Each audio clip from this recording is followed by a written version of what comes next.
go and invest anywhere. Honorable Speaker, my last visit to Honorable Bensouda's county in Homa Bay, I was impressed by the beautiful beaches along the shores of Lake Victoria. And I was impressed that the people of Homa Bay are very aggressive in fishing. But I noticed there's a deficiency in tourist resorts along the beaches of Lake Victoria.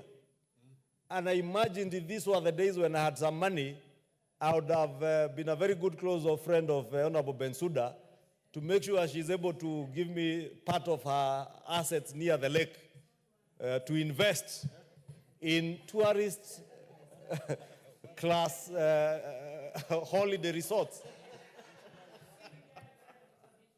Honorable Speaker, you know, I know I'm using the Honorable Bensouda because I know how passionate she is in attracting capital to Homa Bay County to be able to provide employment opportunities for her young men and women in Homa Bay. And I had an evening with Honorable Bensouda and Governor GLADYS WANGA after the investment conference in Homa Bay County. And these two gracious and great ladies from Homa Bay County, these gracious ladies, Honorable Speaker, in Homa Bay County are doing great things. Governor GLADYS WANGA, besides growing her own source revenue, and probably many governors should first pass through the National Assembly and hopefully be able to chair the Finance and Planning Committee like Governor WANGA. Governor WANGA is a former chair of the Finance and Planning Committee and also a former women rep in Homa Bay County. But because of her experience in the National Assembly, especially as chair of the Finance and Planning Committee, she has been able to move her own source revenue by leaps and bounds in a period of less than 2 years, Honorable Speaker. And I must take this opportunity to commend Governor WANGA, because she's not only raising own source revenue in a way that jeopardizes our national interest, she is raising her own source revenue in a way that promotes national interest, encourages labor mobility, encourages capital mobility out of other places into Homa Bay County. And I thank God that she has the support of very great and gracious members of parliament from Homa Bay County, because I was also impressed that the leaders in Homa Bay County, and I'm using Homa Bay County because it touched my heart and my being when I saw the kind of cooperation that they exhibited during the Homa Bay Investors Conference that we all attended and was televised across the country, for other governors to see and learn that when you work with members of parliament, when you work with your women rep, when you work with your MCAs, it is only for the benefit of the people who voted for you as a governor. And I want to encourage all governors to work with their members of parliament. I know there are those who are interested in running for county government seats. Honorable Speaker, myself, I have said I will never want to run for any county government seat. Therefore, my governor can rest assured that I will never run. But please, don't fear. I know our governor fears the member for Thika, because she portends the potential to be another GLADYS WANGA in Kiambu.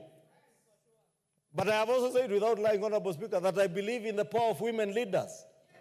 Because our women leaders, Honorable Speaker, are doing great things as governors.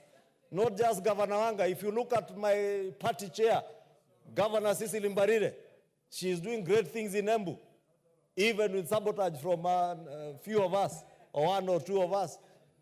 It may not be everybody, Honorable Speaker, and we don't have that latitude. I'm not here on a praise and worship session for governors.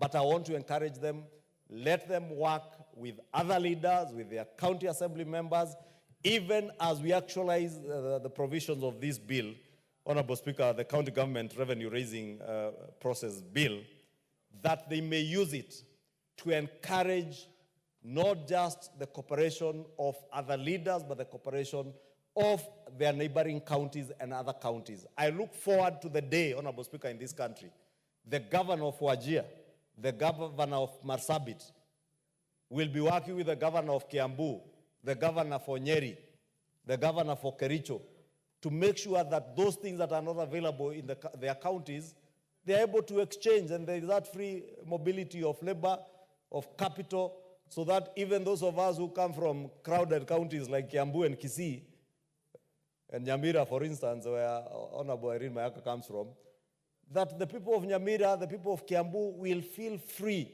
to go and invest in Marsabit, to go and invest in Turkana County or Wajir.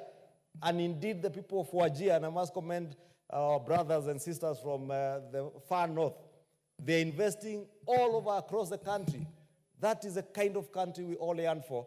And I want to pray that with this, the enactment of this bill, with your support, honorable members, and with the support of our honorable senators, we shall be able to create better revenue-raising measures for our county governments, revenue-raising measures that don't jeopardize our national interests, that encourage not just inter-county trade and inter-county mobility of both capital and labor, but also promote business, promote trade, and promote the prosperity of all our counties and our nation at large.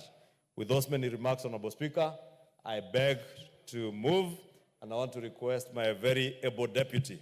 And Honorable Speaker, when I say my very able deputy, the Honorable Member for Kilifi North, the Honorable Owen Bayer, I mean it, my very able deputy. A deputy who cannot even be impeached. Very well. Because he's very able. Thank you, Honorable Speaker. I beg to move. Honorable Watch, just for the record, I know you are first on the list here, but Majority Leader was within his time. And possibly he has just demonstrated how a bill should be moved. Not a situation whereby you have a bill